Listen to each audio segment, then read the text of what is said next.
আমি অনেক ভক্তি করতাম। আমার যে হাজব্যান্ড আছে ভোলেনাথের অনেক পূজারী, আর আমিও ভোলেনাথ, কালী মা, লক্ষ্মী ভক্তি অনেক ভক্তি করতাম, অনেক উপাসনা করতাম।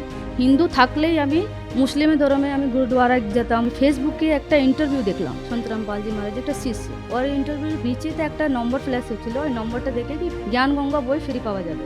তারপরে জ্ঞান গঙ্গা ভিতরে শ্রী শ্রী রচনা ভিতরে এটা লিখেছিল প্রথমে হেডলাইন, ব্রহ্মা বিষ্ণু মহেশের মা বাবাকে। তো আমি তো কখনো শুনলাম না, ব্রহ্মা বিষ্ণু আমি জানতাম কি ব্রহ্মা আছে, বিষ্ণু আছে, শিব আছে, আর উপরে কেউ আছে এটা জানতাম না।